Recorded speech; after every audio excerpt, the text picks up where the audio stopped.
divine turnarounds, turning years into minutes. And minsan napapatanong tayo, anong oras na ba? Diba, lalo na pagka meron tayong lakad, may gagawin ka, may pupuntahan ka, it's very important that you know the time. And time is a measure, you know, that we all have. That it's very important form of measurement na dapat alam mo. Kasi it could affect your work, it could affect even your daily life. Kasi importante siya, dapat alam mo kung umaga, diba, tanghali o gabi. Alam mo dapat pag oras ng pagkain, alam mo kung anong oras ang dapat na lakad mo, kung may pasok ka sa trabaho o eskwelahan, dapat ay hindi ka nalilate. It's very important for all of you, for all of us, ano? And natanong na ba natin ang ating sarili, anong oras na ng buhay meron ka? Diba? Anong oras na sa buhay mo? Kasi we all know the time itself. But do we really understand kung anong meron sa ating mga oras, kapatid? Kasi it's important for us to understand yung importansya ng ating oras na binigay sa atin ng ating Panginoon. Why is this important that we understand time? Because it can lead to miscommunications with our God. Ano, kapatid, ano pong ibig sabihin ninyo? Bakit sinasabi niyo that it can lead to miscommunication between us and our God? When we talk to Him, when we speak to our God, when we try to interpret what He's doing in our lives, normally, we interpret things by our own timeline. Nakatingin tayo sa ating sariling oras or interpretasyon ng oras. The problem is, kapatid, God is not bound by our own time. He has His own timeline above and beyond and outside our own time. Because God is never controlled by time. Not like we are controlled by time. Diba? Lahat tayo may limit ang oras natin sa mundo na to. Bilang mortals, we are limited by time, but God is not. And para mas maintindihan natin mabuti, kapatid, is looking at God's timeline, no? Ang oras natin sa mundo, tinatawag natin yung chronos. That's the standard definition of time. Diba? The time that we have is what you call chronos. Kaya nakarinig na siguro kayo ng mga salitang chronology, yung pagkakasunod-sunod sa oras o sa panahon. Diba? When you're talking about, ano ba yung chronology ng iyong itinerary, diba? What are you doing this year, last year? What's the chronology of the time na meron ka sa ginawa mo sa buhay mo? That's chronos. That's what you call chronos. But when you call it kairos in comparison to chronos, kapatid, this is God's time. The appointed time by God. This is something beyond what we have. And it's very important time para sa ating mga anak ng Panginoon, sa ating mga Kristiyano. Why? Because this is the time that God is doing something great sa buhay natin. God is doing something important for all of us. That's one thing that we have to understand.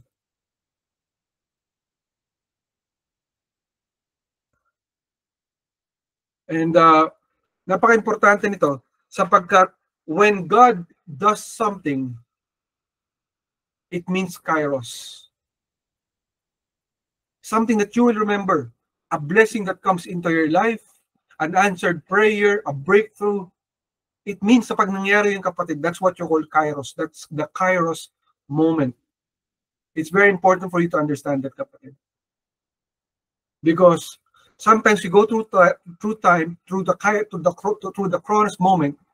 Diba, lakad tayo ng lakad. Minsan, ang tagal natin nag-aantay, parang pray ka ng pray, and wala nangyayari. Years na, minsan decades. Diba? Minsan months. You're looking for something na gagawin ng Panginoon, wala nangyayari. It's your chronos. But when God answers, it's kairos moment. It's kairos time. Naintindihan ba natin yung, kapatid? Because it's important for you and me, for all of us, to look at the kairos moment ng ating Panginoon. Kaya dapat alam mo, kapatid, merong timing ng ating Panginoon para hindi nagkakaroon ng miscommunication sa atin sa Panginoon. Kasi madalas sa mga tao, pag hindi agad na-answer ang prayer, when you're looking for God to do something and it's not yet done in your own time frame, in your own timeline, doon tayo na dishearten tayo, disappoint tayo, discourage tayo, di ba? But if we understand, kapatid, that God does not work in our own way, in our own timeline, then we will appreciate more how God works on things. Because kung ano man kapatid yung frustration mo, yung mga disappointments mo, yung mga discouragement mo for waiting for some time sa mga bagay na pinagpapray mo at di pa nangyayari, God can turn it around in 24 hours time and or in the few minutes. Yung inaakala mo, tagal mong hinintay, nagulat ka nung dumating, minuto lang sinagot na ng Panginoon. Paano kaya nangyari ito na sinagot ng Panginoon in a few minutes? It's very important for us to understand, kapatid, God's timing. Because God's timing is very vital. And so we will understand more how God works on things. In Psalm 126:1 in the ESV version says to us, "Restore our fortunes, O Lord." When the Lord restored the fortunes of Zion, we were like those who dream. Then our mouth was filled with laughter, and our tongue and shouts with joy. Then they said among the nations, "The Lord has done great things for them. The Lord has done great things for us. We are glad." Na kapag sinagot ng Panginoon yung ating panalangin na ang tagal-tagal mong inantay, di ba? You will feel na parang totoo ba to? Paano nangyari to, di ba? Pwede ba, sabi nga ng mga Pilipino, di ba? Pwede bang kurutin mo ako para maramdaman ko parang totoo ba tong aking dinadaan? Di ba? Kasi when God answers it, alam mo na Panginoon ang gumalaw nun. That's the Kairos moment, kapatid. So you always pray, Lord, make me ready, O God, for your Kairos moment, that when it comes, Lord, I'm ready. So that I can worship you and praise you, Panginoon, pag dumating na yung answered prayer, pag dumating na yung breakthrough, pag dumating yung kagalingan, Panginoon, sa karamdaman. Diba? Pag dumating na yung promotion, O God, pag dumating na yung commission, O God, pag dumating na yung sales, pag dumating na, Lord, yung honor, O God, yung grades ko na mataas that I'm looking forward, Panginoon, to. When I get my reward, O God, make me ready. Because God is always bound to restore our fortunes. Sinabi niya, di ba? Restore our fortunes, O Lord. Yun ang gusto ng Panginoon because gusto niya tayo ma-fill with laughter. Di ba yung sasaya ka, yung hindi mo paniwalaan, and you think na gagawin ba talaga ng Lord yan? Kapatid, ikaw ba isang magulang, o ikaw ba isang tita, isang tito, or maybe lola ka lolo, or maybe isa ka ninang or ninong? How do you treat the little ones? Diba? When you give a gift, pag may binigay kang regalo, how do you expect them to react? Diba? You expect them to be happy, to be joyful, diba? To be rejoicing, to be celebrating, and then it will bring joy upon your own heart. Yun ang gusto ng Panginoon. He wants to find His joy from our joy. Yun ang gusto ng Panginoon. He wants to make us glad, to do great things in our lives. And so sometimes, nakatingin lang tayo doon sa ating own timeline, and hindi pa natin nakikita. Diba? We feel so bad, we feel so sad. Not looking into God's timing, the proper timing of the Lord. So when you look at the Lord's process, the Lord's approach on things, the Lord's perspective, look at divine turnarounds, and look into the situation, but from decades, from years to months, God can turn it around in a few minutes. God can turn it around in 24 hours. Ganun po ang ating Panginoon. Focus point number 1 na binigay sa atin ng ating Panginoon, delays doesn't mean it will not happen. When there are delays, ang tendency ng isang tao ay magpanik. Ang tendency ng isang tao ay gumawa ng iba't ibang paraan. Kasi you felt na parang hindi naman mangyayari, na-delay, wala nang sagot, di ba? You tend to work on things. It's understandable, kapatid, because you think that maybe God will never answer. Diba? The same way with Abraham and Sarah. God promised that Abraham will be a father of many nations. If God promised him to be a father of many nations, at wala siyang anak, paano kaya mangyayari yun, diba? Sabi ng Lord, kasing dami daw ng buhangin yung kanyang mga salinlahi. Kasi dami na ng bituin. Can you count them all, kapatid? It's impossible to count the number of stars. But that was the promise of the Lord to Abraham. Kaya nung si Jesus Christ ay bumaba sa lupa, di ba? Sabi nila, dumating na si Jesus Christ ng New Testament. No, kapatid. He was already there in the Old Testament because Jesus Christ is God. He came as an angel of the Lord. Together with 2 angels, He came down. The Son of Man came down. Di ba? At kinausap niya sina Abraham para i-confirm yung pangako. Yung pangako na magiging father ng many nations, ito po si Abraham. And during that time, probability nasa 100 years na po si Abraham and si Sarah ay nasa 90s na nung time na yun. Impossible, kapatid, na magkaroon pa sila ng baby. Kaya nung mabanggit ni Christ kay Abraham that in this time next year, you will have a son, narinig po yun ni Sarah sa kabilang kwarto, sa kabilang parte ng tent nilang tolda. At natawa siya. Narinig to ni Christ, na ating Panginoon, sabi sa kanya, Sarah, why are you laughing? Diba? Because Sarah doubted in her heart na gagawin nga yun ng Panginoon. Sometimes, kapatid, when we are going through so many things in our lives, so many problems, so many troubles, so many pains and hardships, kapatid, mapapatawa ka nila pag may dumating na magandang balita, na magandang pangako, magandang prophecy, because you might think na, paano mo mangyayari? Ito na nga ang sitwasyon. Diba? Because you, kapatid, you are looking into chronos. You are looking into your own abilities. You are looking at reality. But God expects us to see by faith, not by sight. Diba sabi ng Panginoon? See by faith, not by sight. You have to live by faith, kapatid. Yun ang tinuturo kina Abraham during that time. They have to live by faith. And yes, ginawa nila dahil somehow they felt that they should do something else, diba? Gumawa sila ng shortcut. So nagkamali-mali patuloy sila. Nagkaroon ng consequences yung mga pagkakamali. Kaya nagkaroon ng mga Muslim, diba? God bless the Muslims, kapatid. We're not saying anything against them, but this is the Bible itself. This is what's written in the Bible. Ishmael came from that line sa isang pagkakasala. Although sa kanilang pananaw, si Ishmael ang tinawag ng Panginoon, but no, Ishmael was not the one called, it was Isaac. If only Abraham and Sarah listened, but they did not. Because they looked at their own timeline. Kulang na, ilang taon na ako, wala na mangyayari, sabi ni Sarah. We have to do some shortcuts. So kapatid, let us be careful. Kasi ang Panginoon may pangako, may plano siya. And sometimes we do above do sa pinapangako niya, di ba? Huwag natin pangunahan ng Panginoon. Let Him do His thing. Let us believe in what God can do. In Habakkuk 2:3 in the NASB version, it says to us, for the vision is yet for the appointed time. It hurries towards the goal, and it will not fail. Though it delays, wait for it. For it will certainly come, it will not delay long. So sinasabi ng Panginoon, minsan yung vision, yung mga pangarap na binigay niya sa atin, di ba? Ay parang, kumbaga, parang wala. Parang imposible. Kasi it's in an appointed time. Hindi pa time, kapatid. Hindi pa hinog.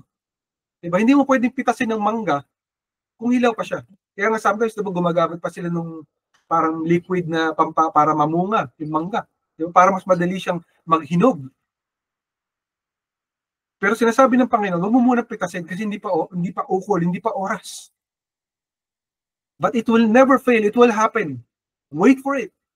It will certainly come. At sinabi ng Panginoon, di ba? His words will not return to Him void, but it will accomplish its purpose.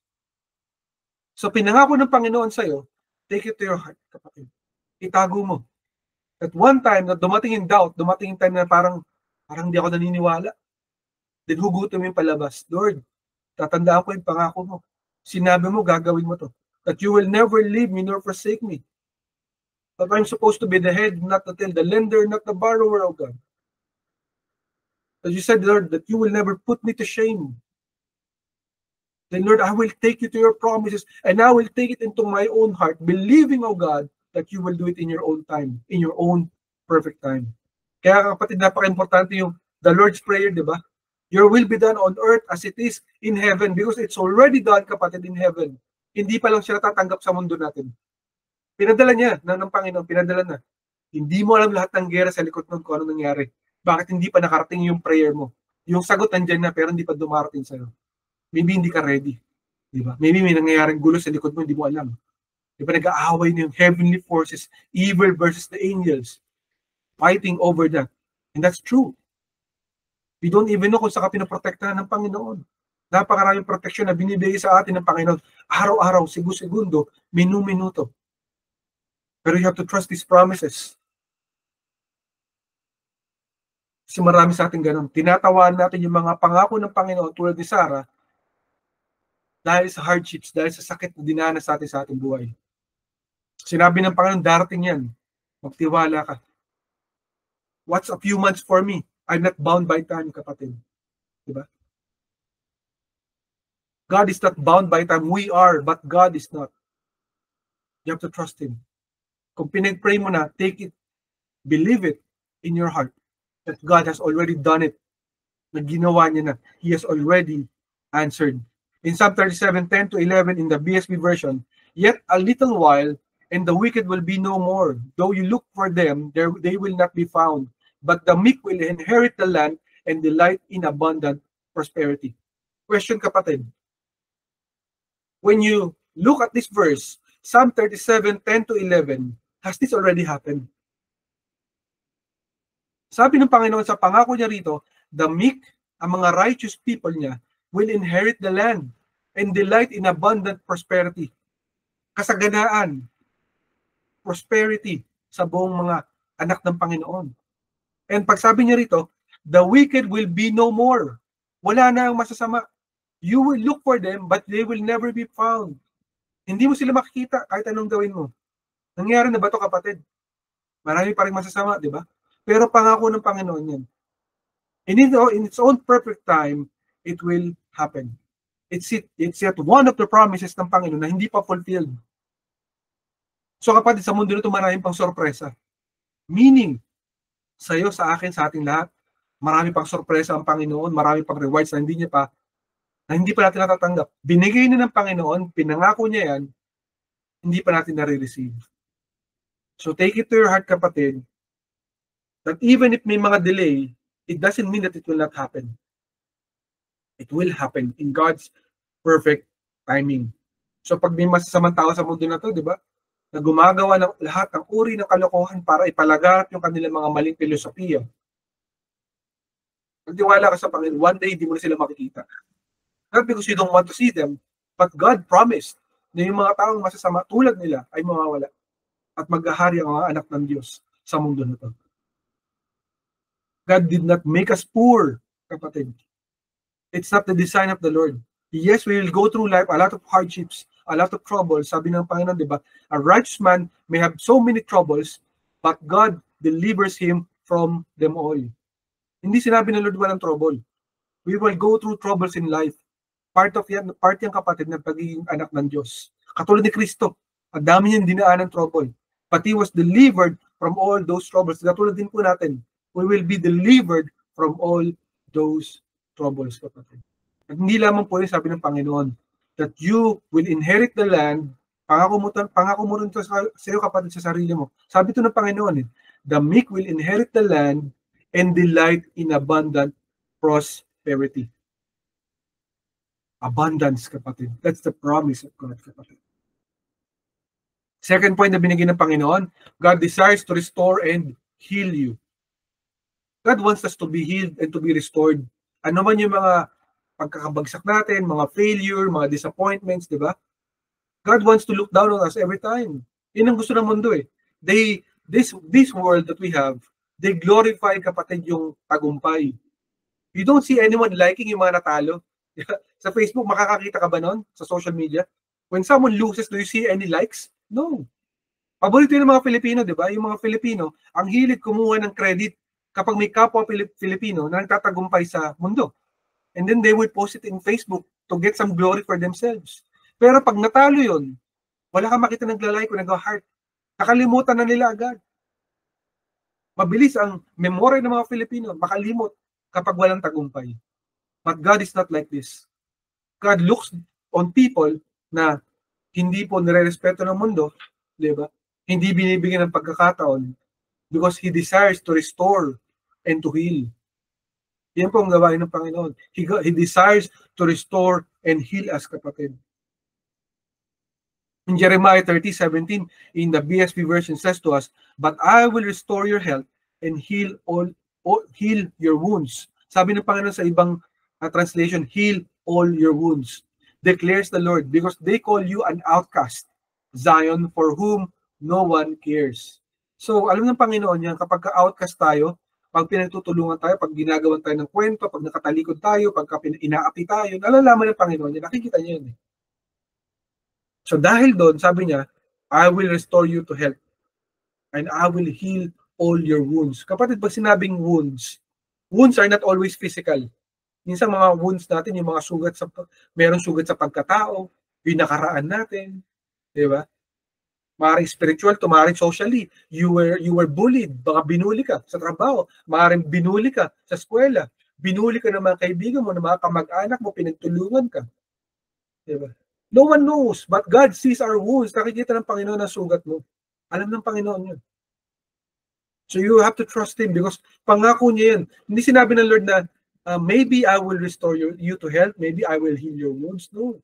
Sabi niya, I will restore your health and I will heal your wounds. Meaning, kung ano yung simula nung ginawa kanya, because He is your creator, ibabalik niya sa tamang landas ang iyong kalusugan. That's His pangako. That's His promise. And pagagalingin niya lahat ng mga sugat mo. Lahat ng trauma mo, lahat ng mga hinanakit mo, aalisin ng Panginoon. So, pagagalingin niya lahat, even if inapi ka ng iba, even if you are an outcast, sabi ng ating Panginoon. Because God makes all things new. Diba yung kanina sa kanta? God makes all things new. Yung parang wala ng pag-asa, He will make it new once again. That's the promise of the Lord our God. When you look at it para sa mo, mangyayari kaya sa buhay ko, may gagawin pa kaya ang Panginoon? And when you look at God's promise sa mga Hebrews, sa mga Israelites, diba? Sabi sa Psalm 103:3 in the BSB version, He forgives all your iniquities and heals all your diseases. So, lahat po, kapatid, ng kasalanan natin kayang patawarin ng Panginoon. Kahit sa paningin na iba, marami tayong sakit, marami tayong nararamdaman, minsan napandibirihan tayo, nilalayuan tayo ng mga tao, di ba? Maaaring ganun.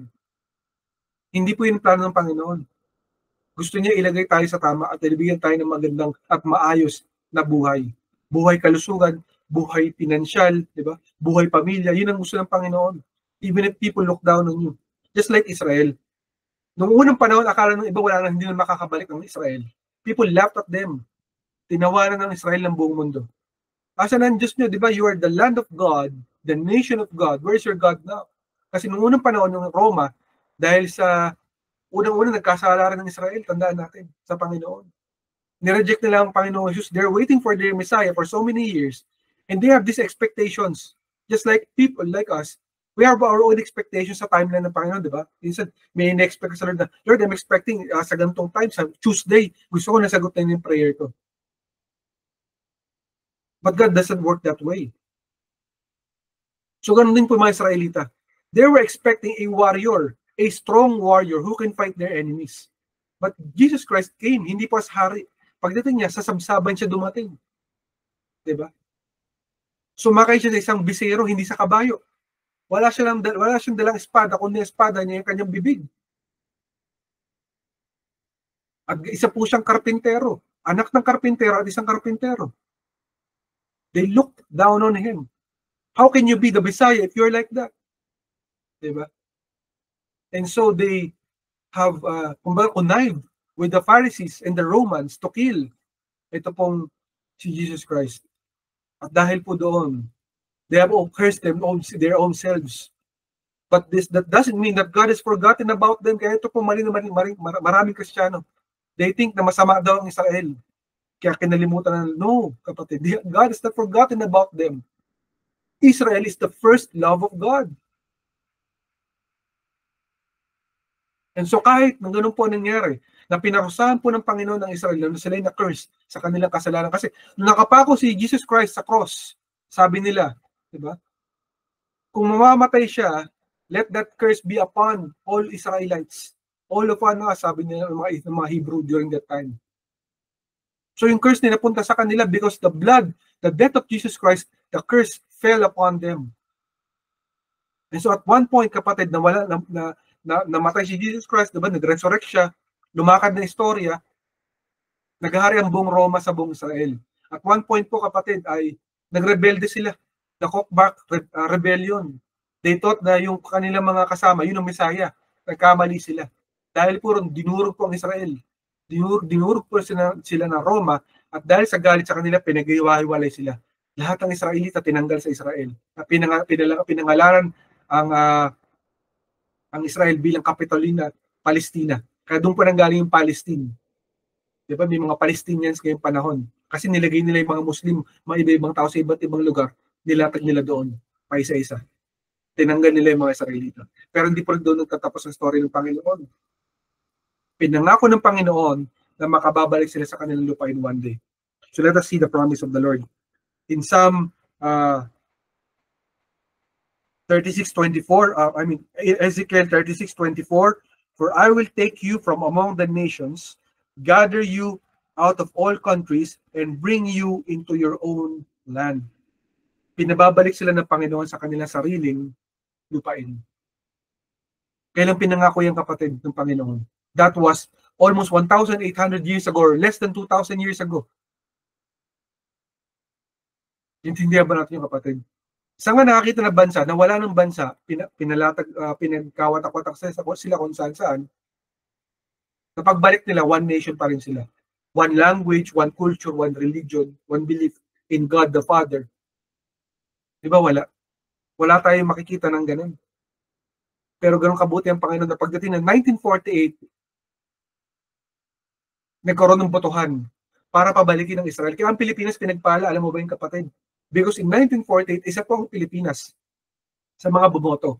Nagtay na po, 47-47 all. It's either magiging Israel nation once again or Israel not a nation once again. Because nag-aaway yung mga tao, di dapat maging bansa muli ang Israel. Ang huling bansa na bumoto para maging bansa muli ang Israel ang Pilipinas. 48 vote. Kapatid. Do we understand that, kapatid? Kung gaano katindi yun? One vote made a difference. Kaya pinagpala po ang Pilipinas. Napaka-importante, kapatid, na pagpalain natin ng Israel. Sabi ng Lord, di ba? Those who bless you, I will bless. Those who curse you, I will curse. Yan po ang pangako ng Panginoon sa Israel. And you apply it to your life, kapatid. Even if you felt na parang outcast ka na, you feel down in your heart na parang wala ng pag-asa. Pero sabi ng Panginoon, He forgives all your sins. Diba? And heals all your diseases. Hindi po sinabi ng Lord na pa isa-isang kasakit, pa isa-isang karamdaman. No. All your sins are forgiven. All your sickness is healed by God. So hindi mo pa nakikita, hindi mo pa nararamdaman, hindi mo pa nare-receive, but receive it in your own heart, in your own mind, in your own soul, that you have already received it, kapatid. Ganun ka tumingin sa Panginoon. Sapagkat ang ating Panginoon ay faithful, kapatid. Tapat ang ating Panginoon Diyos. That in His own perfect timing, He will do it. You have to understand God's timing. The divine turnarounds of God can turn years into minutes. Kung nasa mga taon, sa minuto lamang, kayang baguhin ng Lord lahat ng bagay. Ang takeaway na binigay sa atin Panginoon, number one, God allowed it so He can take the glory. Hinayaan na mangyari yung Panginoon yun para makuha niya ang glory na para sa Kanya. Sometimes we feel na parang, we feel abandoned, di ba, ng Panginoon. But remember, God allowed it so that He can take the glory. There are things that we cannot understand in this world, kapatid. Hindi natin maintindihan bakit pinabayan at hinayaan ng Panginoon na mangyari. Because He has a plan. And in that plan, this number one goal is to glorify Himself. Because He is God. He's not man. He's not a human being. He is God. He wants to be glorified. Na siya po ang bida ng ating mga buhay. Pangalawa, God holds the times and seasons. Hinahawakan po ng Panginoon lahat ng ating oras at panahon. So, kahit ano pang sabihin natin na parang, ay, wala nang gagawin ng Panginoon, parang wala nang mangyayari, no. He holds the seasons and the times. Ano ng Panginoon ang kanyang ginagawa? So, doon ka magtiwala sapagkat siya may creation ng time at ng ating panahon. Lastly, double for your trouble. Kung ano man yung mga nangyari, ibabalik yan ng Lord doble pa at higit pa sa iyong inaakal. Sapagkat ang Lord natin ay mapagbigay na Panginoon. Diba? Sa Tagalog, sa Filipino, may salitang galante. Higit pa sa ang ating Panginoon sa galante. When He provides, when He rewards, He rewards, diba, abundantly, more than you can ever imagine. In Ezekiel 36:11, in the last verse, it says to us, I will multiply on you people and animals, and they will increase and be fruitful. And I will populate you as you were previously and treat you better than at the beginning. Then you will know that I am the Lord. So gusto ng Panginoon i-multiply tayo, i-multiply yung mga blessings. Pag sinabi kasi dito sa verse na to, this is an Old Testament, multiply people and animals, meaning yung mga servants and yung mga animals, yung mga tagapagtrabaho nila sa mga sakahan. Now you apply to your life, God will bless your work, God will bless your business, and hindi lang po bless, multiply. That's His plan, multiply, kapatid. You will increase and be fruitful, namumunga. Kaya huwag ka magtaka, biglang may mga naiinggit, di ba? Kasi namumunga eh. Gusto nilang pitasin yung bunga na hindi nila pinaghirapan. Ganun normal yung tao, naiinggit. Di ba? Pero hindi po yun ang katapusan ng pangako ng Panginoon. Hindi lamang bibigay ng Panginoon yung binigay niya sa yung blessing previously, but treat you better than at the beginning. Mas better pa ang bibigay niya sa iyo kaysa nung simula mo. Nagets pa natin yung kapatid. Wow, what a blessing, oh God. What a promise, oh Lord. Diba? Ganun ang ating Panginoon. When He does something, He multiplies, He doubles things for all of us, kapatid. That's how good God is. Pero sabi niya, then you will know that I am the Lord. Alam mo na may gawa nun, hindi ikaw. Hindi yung own ability mo. Importante kapatid yung ability mo. Alam natin yan. Yung ability ko, ability mo. Ability natin dati ay napaka-importante. But don't ever forget saan nanggaling yung ability na yan. Ang ability mo, ang kakayanan mo ay galing lamang sa Panginoon. Kaya huwag tayo magiging mayabang. Bawal ang mayabang sa harapan ng ating Panginoon. Dapat humble lang. Alam ng Panginoon yan.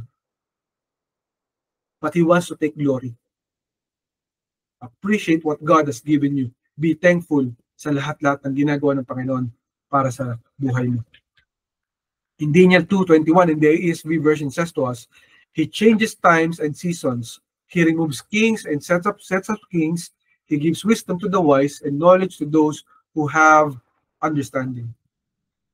So, lahat ng bagay, kapatid, may panahon. Diba? Minsan may mga naghahari-harian sa mundo natin na parang feeling mo wala lang katapusan, lahat ng kasamaan ginagawa nila. Diba? Grabe sila kung magpalakad. They think that they're kings, that they cannot be, that they're like gods. But no, there is an ending to everything. Ang importante, let us be wise, diba? Alam natin dapat ang Panginoon na may hawak ng lahat ng bagay. Ang panahon natin, ang pagkakataon natin nasa Panginoon lang yan. Kaya kailangan natin siyang pagtiwalaan. But in perfect time, kapatid, there will be a divine turnaround in your very situation. Believe and fully well believe na gagawin niyo ng Panginoon sa kanyang tamang oras. In His kairos moment, the appointed time, God will do it. Last verse na binigay ng Panginoon, Isaiah 61:7 in the CSB version says to us, in place of your shame, you will have a double portion. In place of disgrace, they will rejoice over their share. So they will possess double in their land, and eternal joy will be theirs. Yan. So pangako ng Panginoon, doble. Sa lahat ng trouble mo, kapatid, na hinayaan ng Panginoon na mangyari for His own purpose. Pero ginawa ng kaaway para sirain ang buhay natin. Pero ang Panginoon, hindi. Inallow niyo so that He can be glorified. Pero kabayaran nun, kapatid, more than double ang bibigay ng Panginoon. So multiply, sabi nga sa ibang verse ng Panginoon, what the devil stole, he will be made to repay more than 7 times over. So hindi lang po doble, more than 7 times pa yung mga ninakaw sa'yo. Huwag ka mag-alala. One day you will see it being recompensed. Diba? You will be vindicated for what was done unto your life. But we have to understand God's process. May process po ang ating Panginoon. Hindi po lahat ng bagay nakukuha sa mabilisan or instant. Hindi po pwede instant lahat ng bagay because our timeline is much different than God's time. So we must understand may proseso po ang Panginoon sa kanyang sariling timeline. We're not going to control God's time. We have to wait. We have to have faith. That's the importance of your faith, kapatid. You do not see it, but you are already believing it. Receive it by faith, kapatid. Whatever is your prayer, it is that you're praying today, kapatid, ngayon sa Panginoon. Pagtiwalaan mo, Panginoon. Receive it, kapatid, with all your heart, with all your mind, and with all your soul. Kapatid, our purpose in this life is to exalt Jesus. Itataas natin natin, Panginoon. Yun ang plano ng Panginoon. We might be a broken vessel, yes. Tulad ng kanta kanina ng ating kapatid. Ba? Broken vessel. But no, it will not end in being a broken vessel. We are to be the ones exalting God in our lives. Na makita ng mga tao na, yes, totoo may Diyos. Kasi nakita ko sa buhay niya. Inayos ng Lord yung kanyang buhay. So we are supposed to exalt God. Now, if you will just lose and be broken all our days, all our time, then how can we exalt God? How can we give glory to God kung ganun po mangyayari? Diba? It's a futile exercise. It's a defeated exercise. But God has a plan for you and me to make us victorious, to make us win, to exalt God in our lives. God places us into positions of victory to win in life. That's the plan of the Lord. To bring victory in your life, in your health, in your finance, in your school, in your work, whatever it is that you want to do or you need to do in your life, God wants to place you into a position of victory. Remember that, kapatid. The divine turnaround is not a divine turnaround for you to lose. The divine turnaround is a turnaround for you to win, to be victorious in Christ Jesus. God is worth the wait. Diba? I find only one word worthy. Kanina sa kanta, only one word worthy. That is God. God is worthy, kapatid, of your waiting process. Kahit naghihintay ka, worthy ang Panginoon. Alam mo yung, di ba, minsan nag-aantay ka sa isang bagay na maganda sa buhay mo. And then when you already receive it, when you get the reward for waiting, sasabihin mo, ay tama na naghintay. Buti naghintay ako. Kasi hindi ako naghintay, hindi masarap yung pagkain. Buti nilang hinintay ko. May masarap ka palang lulutuin. Thank you. Diba? There's a reward in waiting. And it will be much more rewarding if we will wait for the one that is worth the wait. Yun ang ating Panginoon. And remember, kapatid, God is not done with your life. He's not finished na sa mga bagay na nangyari na sa buhay mo. Ay, natalo na, ito na yun. Failure, defeat, loss, rejection. These are bad spirits, kapatid. Diba? Cast it out. I cast out the spirit of defeat. I cast out the spirit of loss, rejection, failure, disappointment, depression, hopelessness. Get out of my life. I bind you and I cast you out in the mighty name of Jesus. Get out of my life. But I receive victory in Christ Jesus, for I am more than a conqueror in Christ Jesus, my Lord.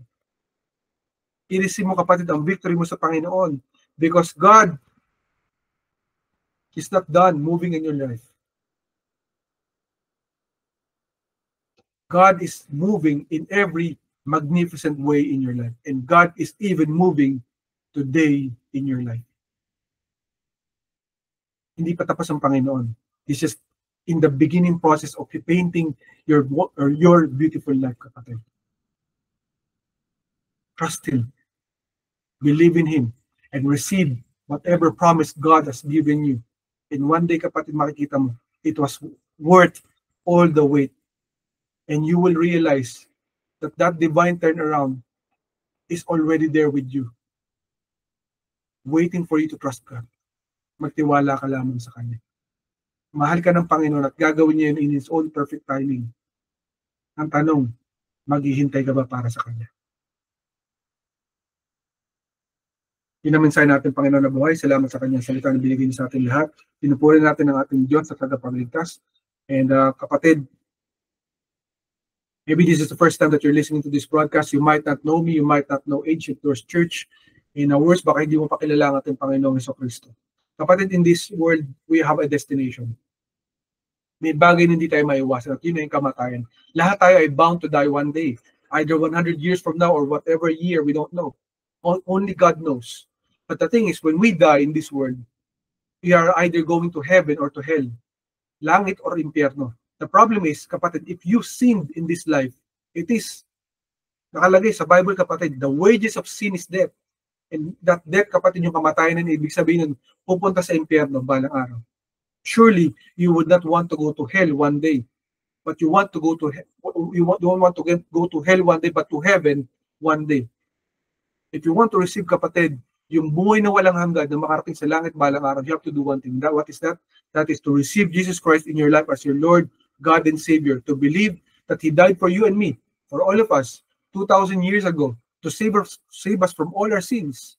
Na hindi na tayo pupunta sa impyerno bilang ultimate sacrifice para sa ating lahat. Siya na yung naging representative natin. Kapag nagtiwala ka sa Kanya, makararating ka sa langit balang araw.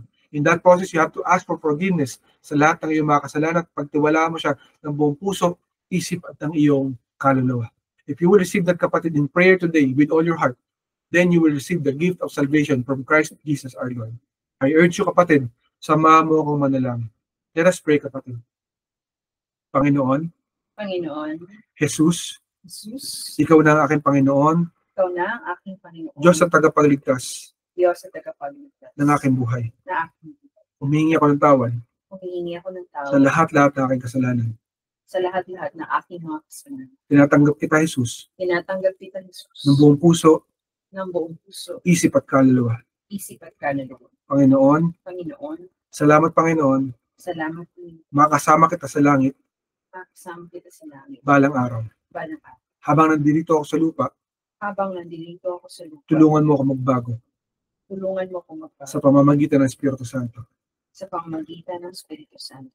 Panginoon, Panginoon, salamat salamat sa buhay na sa buhay na ibinigay mo ibinigay mo sa krus ng Kalbaryo sa krus ng Kalbaryo para sa akin. para sa akin. Ako'y nananampalataya sa Ako'y nananampalataya sa ito ang aking panalangin ito ang aking panalangin sa pangalan ni Jesus. sa pangalan ni Jesus. Amen, amen at amen. Amen. Amen. We pray that prayer, kapatid. Congratulations sa'yo. God loves you more than you can ever imagine, and God wants to work in your life. If you want to know more about Jesus Christ, kapatid, I urge you, reach out to us in Ancient Doors Church, social media platforms, and we will be more than glad to help you out.